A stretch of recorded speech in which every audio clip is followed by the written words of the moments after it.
Students, कैसे हो आप सब। उम्मीद करता हूँ आप और आपकी जो स्टडी है वो बहुत अच्छी चल रही है। आज की वीडियो में हम ट्रायंगल्स के अंदर एक्सरसाइज 6.3 के क्वेश्चंस को स्टार्ट करने वाले हैं। और ये जो एक्सरसाइज है, पहले बता दूं आपकी नॉलेज के लिए, ये आपकी इस चैप्टर की लास्ट एक्सरसाइज है। जिन बच्चों के पास नई एनसीईआरटी है उनके लिए ये बात नई नहीं है, बट जिन बच्चों के पास पुरानी एनसीईआरटी है कि उनकी बुक में और भी एक्सरसाइजेज हैं, 6.4, 6.5, 6.6 ऑप्शनल है, बट वो सभी सिलेबस से डिलीटेड है। अभी अच्छी बात भी है, ये मैंने आपको सबसे फर्स्ट वीडियो में ही इस चैप्टर के रोड मैप में बता दिया था कि इस एक्सरसाइज मतलब ये लास्ट एक्सरसाइज है। अच्छी बात है कि चैप्टर काफ़ी रिड्यूस, मगर आपका सिलेबस ऑलमोस्ट हाफ, इस चैप्टर को उन्होंने हाफ रिमूव कर दिया, हाफ ही रह गया। बट ये भी आपको पता है कि मैंने आपको एक वीडियो में ये भी बताया था कि अब जो भी पैटर्न है ना एग्जाम्स का आपका, वो कॉम्पिटेंसी बेस्ड ज़्यादा क्वेश्चंस उसमें आएंगे। मतलब कॉम्पिटेंसी बेस्ड क्वेश्चन का मतलब जैसे रीजनिंग असर्शन हो गई, केस स्टडी के क्वेश्चंस हो गए, एमसीक्यूज हो गए। तो मतलब आपको कोई भी चैप्टर जो है वो डीप से पता होना चाहिए, ठीक है। तो इसलिए मैं हमेशा एफर्ट्स करता रहता हूँ। आपको पता है 6 पॉइंट अगर मैं आपको सबसे पहले दिखाना चाहूँ तो सबसे पहले ना हमने बेसिकली सिमिलैरिटी के बारे में पढ़ा था। ये जस्ट वैसे ही बता रहा हूँ आपको, ये सबकी नॉलेज आपको होनी चाहिए। उसके बाद मैंने आपको थेल्स थ्योरम और थेल्स थ्योरम का रिवर्स बताया था, और ये भी बताया था कि इस थेल्स थ्योरम की वजह से या उसके कन्वर्स की वजह से हमारे जो सिमिलैरिटी के रूल्स हैं उसमें काफ़ी चेंजेस आए थे, ठीक है। इन सभी वीडियोस का लिंक आपको नीचे डिस्क्रिप्शन बॉक्स में मिल जाएगा, आप देख सकते हो। ये मैंने आपको 6.3 में करवाया था। ये ए वाली थ्योरम है, ये एस वाली थ्योरम है, ये एस वाली थ्योरम है। तो ये सब कुछ आपको प्रूफ विद प्रूफ आना चाहिए, ताकि आपको एग्जाम्पल्स में, क्वेश्चंस में कोई दिक्कत ना आए। अभी तक हमने इस एक्सरसाइज के एग्जाम्पल्स को डिस्कस किया था, बहुत इंपॉर्टेंट एग्जाम्पल्स हैं। उसमें से एक एग्जाम्पल है, मैं आपको दिखाना चाहूँ तो एग्जाम्पल नंबर 7 इस एक्सरसाइज की, बहुत इंपॉर्टेंट है केस स्टडी के पॉइंट ऑफ व्यू से। तो इसलिए अगर आपको लगता है कि इन जैसे ऐसे क्वेश्चंस में आपको दिक्कत ना आए, केस स्टडी के क्वेश्चंस में आपको दिक्कत ना आए, तो आपको ये सब कुछ अच्छे से पढ़ना चाहिए। तो एक अच्छे मन से, एक पॉजिटिव मन से आज की वीडियो को शुरू कर। अब देखो, ये आपका फर्स्ट क्वेश्चन है। इसमें बेसिकली 6 डिफरेंट पार्ट्स हैं और मैं इन क्वेश्चंस को बहुत अच्छा बोलता हूँ। बहुत छोटे छोटे क्वेश्चन है, बट छोटी छोटी चीज़ें यहाँ पे क्लियर हो जाती हैं। वैसे तो मैं सब कुछ आपको बेसिक में क्लियर कर देता हूँ, बट कुछ बच्चे अगर कुछ बेसिक में छूट भी जाए तो आपका यहाँ पर वो कवर हो सकता है। State which pair of the triangles in figures are similar. यहाँ पर कुछ फिगर्स बनी होंगी, हमें बताना है कि वो सिमिलर है या नहीं।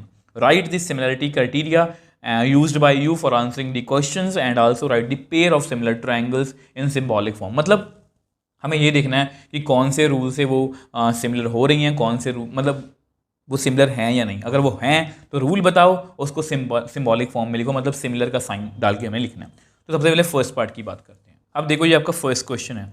तो देखो, अगर मैं चाहूँ ना तो मैं 6 के 6 क्वेश्चंस अभी आपको बुक दिखा के 1 मिनट में कर सकता हूँ, बट मुझे आपको कुछ कुछ बातें आपको समझानी है जो आपको आगे जाके काफ़ी हेल्प कर सकती हैं, ठीक है।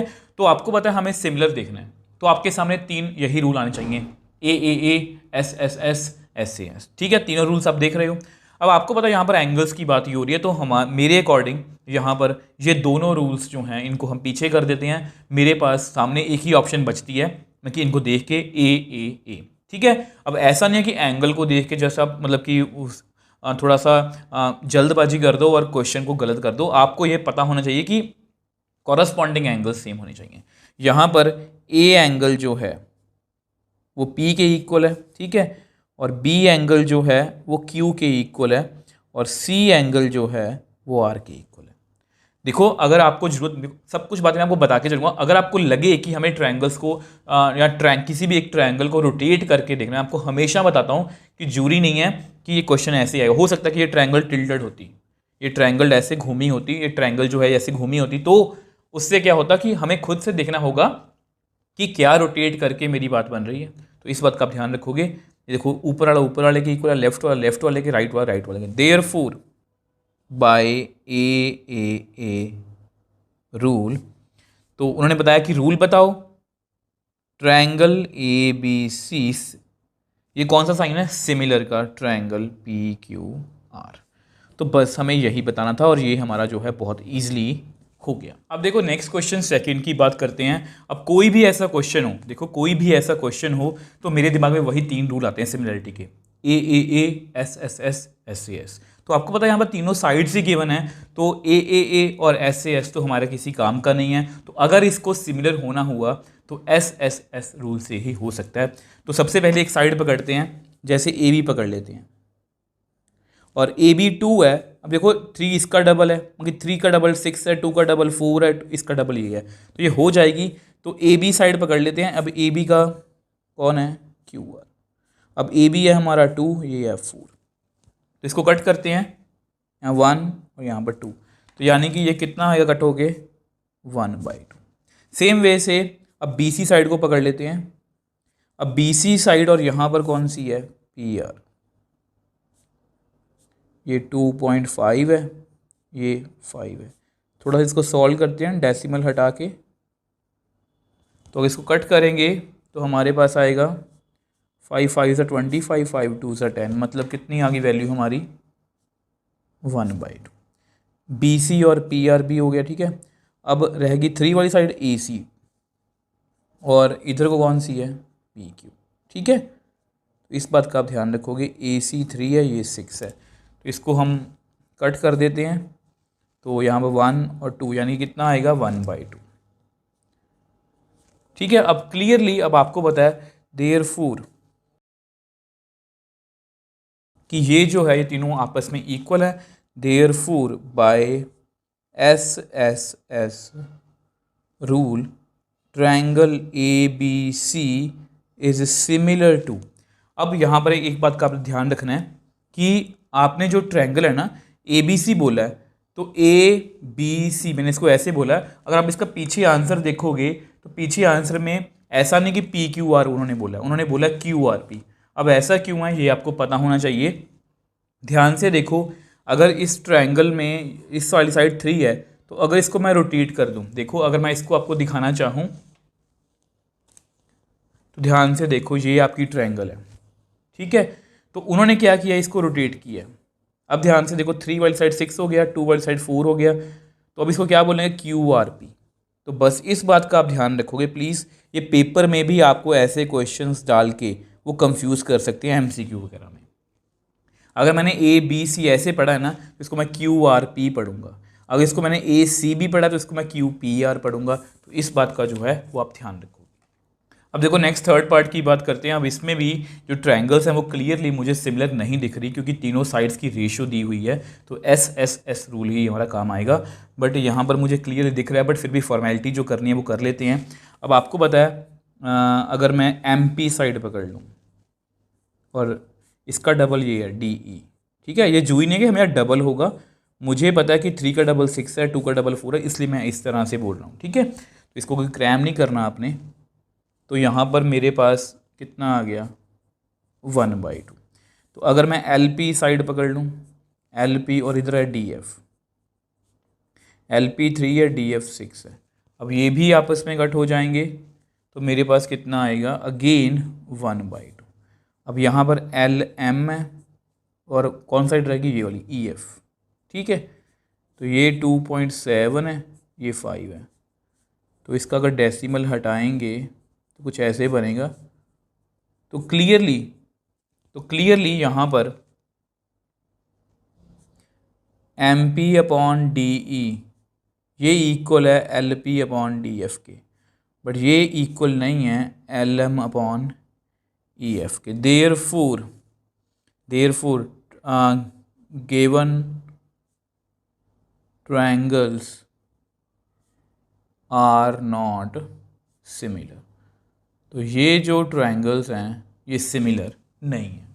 अब देखो नेक्स्ट पार्ट फोर्थ की बात करते हैं। अब यहाँ पर क्लियरली हैं, दो साइड्स दी हुई हैं, देखो ये एक साइड है, ये एक साइड है, एक एंगल। तो मेरे दिमाग में वही एस ए एस रूल घूम रहा है, मतलब दो साइड्स की रेशियो उनके बीच का एंगल। तो ट्राई करते हैं।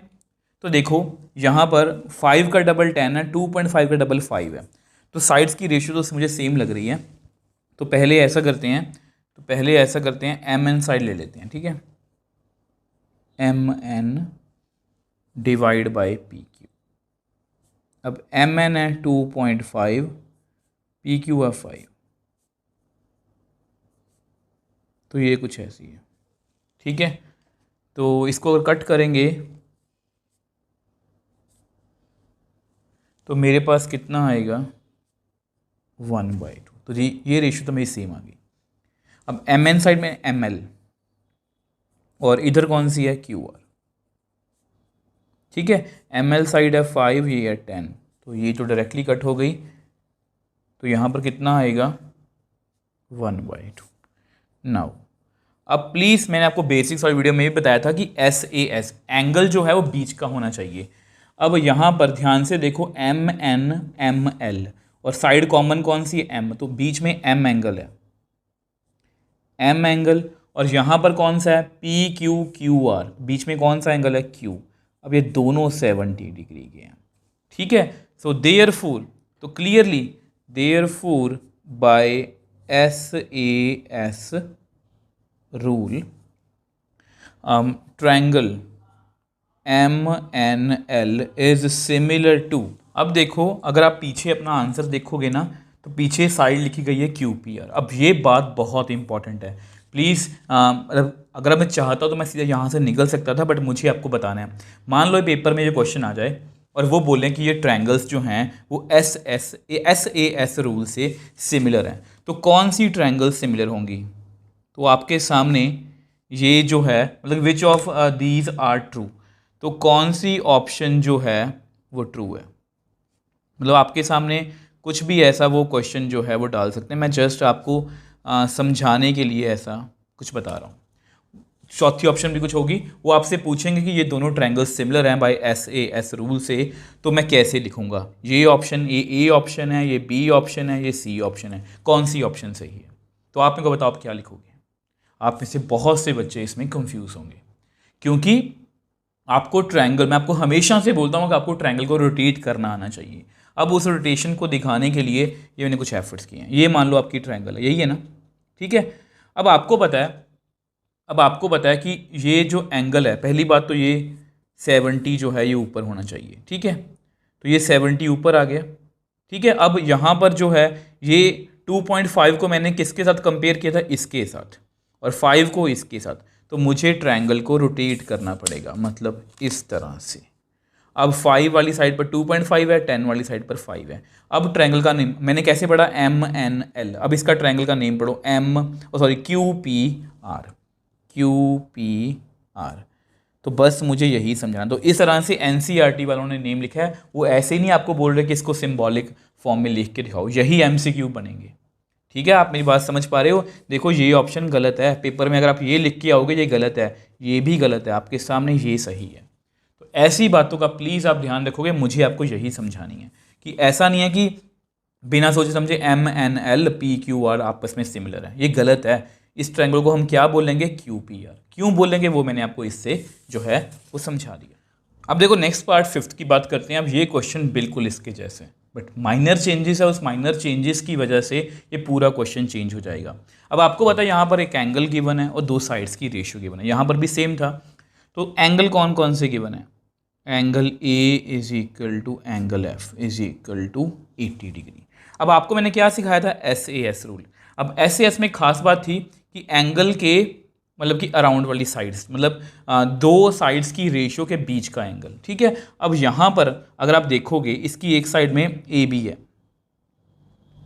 ठीक है। अब AB का डबल है 5, तो DF ले लेते हैं यहाँ पर, ठीक है। तो 3 का डबल 6 है, तो यहाँ पर AB की वैल्यू कितनी है हमारी? 2.5, और DF की वैल्यू कितनी है हमारी? 5। तो इसको अगर सॉल्व करेंगे तो ये कुछ ऐसा बनेगा। तो 5 5 ज़ा 25, 5 2 ज़ा 10, तो कितना आंसर आ गया मेरा? 1/2, ठीक है। अब ऐसा करते हैं, यहाँ पर इसको पकड़ते हैं। अब इसको क्यों पकड़ना है? क्योंकि ना यहाँ पर 80 एंगल की बात कर रहे हैं, और एंगल के आसपास एक तो 5 है और एक EF है। तो यानी कि अगर मैं नीचे EF लिखूँ, ठीक है, तो इसमें एक तो 2.5 है 80 के आसपास, दूसरी कौन सी साइड है? AC। अब देखो मैंने क्यों लिया, क्योंकि ना आपको पता है AC साइड और AB के अराउंड ही 80, मतलब इसके बीच में एंगल 80 होता है। अब 80 के बीच अराउंड वाली साइड ये होगी AB और AC, ठीक है। अब AC के बारे में मुझे कुछ नहीं पता, AC के बारे में मुझे कुछ नहीं पता, और रेशो EF मुझे पता है 6 है। तो यानी कि इसका जो आंसर है वो मुझे श्योर नहीं है कि कितना आएगा, इसका आंसर मुझे श्योर नहीं है कितना आएगा। Therefore AB upon DF is equal to AC upon EF। तो मैं यहाँ पर क्या लिखूंगा, तो यहाँ मैंने क्या लिखा कि मैं कांट से एनीथिंग, मैं कुछ नहीं कह सकता। जब मुझे पता ही नहीं है कि AC साइड कितनी है तो मैं रेशियो कैसे बता सकता हूँ कि ये 1 की बराबर होगी या नहीं। Therefore given triangles are not similar. तो ये ट्रायंगल्स जो हैं ये सिमिलर नहीं है। अब देखो ये इस क्वेश्चन का लास्ट पार्ट है, बहुत इंपॉर्टेंट है, बड़ा ही मतलब कि ट्रिकी क्वेश्चन है। तो आपको पता है कि हमने सिमिलरिटी कौन कौन से रूल किए थे, AAA, SSS, SAS, और AAA में हमने एक और रूल पढ़ा था जो आपको दिख रहा है AA, मतलब अगर दो एंगल्स भी इक्वल हैं तो भी हम ट्रायंगल्स को सिमिलर बोल सकते हैं। तो इन दोनों का यहाँ पर कोई भी काम नहीं, इसको हटा देते हैं। तो यानी कि AAA से या AA से हम इस ट्रायंगल्स को सिमिलर कर सकते हैं। और पहली बार में देखने में लगता है कि ये 70 है, ये 80 है, ये 80 है, 30 है। ऑब्वियसली बात है ये आपस में एक कॉरस्पॉन्डिंग एंगल्स इक्वल नहीं है तो ट्रायंगल सिमिलर नहीं है। बट यहाँ पर आप गलत हो। आपको एक बात पता है कि ट्रायंगल DEF, तो ट्रायंगल में 3 एंगल्स हैं, DE और F। ये कितना है 180। अब D एंगल है 70 डिग्री, E एंगल है 80 डिग्री, तो अब F एंगल जो है वो निकाल लेते हैं। तो ये कितना आएगा 150। तो यहाँ से हमारा F एंगल जो है वो आ गया, वो कितना आया 30 डिग्री। तो मैं लिख देता हूँ कि ये एंगल हमने निकाल लिया कितना 30 डिग्री। ठीक है। आल्सो आपको पता है ट्रायंगल PQR। अब इसमें भी सेम वही, P एंगल है, Q एंगल है, R एंगल है, तीनों का सम कितना होगा 180। P एंगल मुझे नहीं पता, Q 80 है, ये 30 है, 180 डिग्री। तो ये कितना आ गया 110 इज इक्वल टू 180 डिग्री। तो 180 डिग्री माइनस 110, तो P एंगल कितना आ गया 70 डिग्री। तो ये एंगल कितना है 70 डिग्री।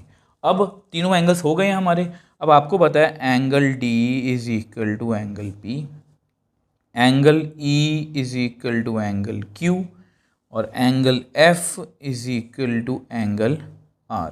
तो therefore by AAA rule, triangle का नेम बोलते हैं हम DEF।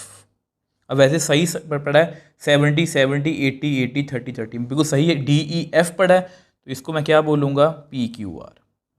तो ये दोनों आपस में क्या है सिमिलर। आई होप ये 6 के 6 पार्ट्स आपको अच्छे समझ में आए हैं। अगर आपको इनको लेके कोई भी डाउट आप मुझे नीचे कमेंट बॉक्स में लिख सकते हो, मुझे इंस्टाग्राम टेलीग्राम पर मैसेज भेज सकते हो, मैं हमेशा आप पर रिप्लाई करता हूँ। अगर आपको वीडियो थोड़ी सी भी हेल्पफुल लगे तो वीडियो को लाइक कीजिए, शेयर कीजिए और इस चैनल को सपोर्ट कीजिए।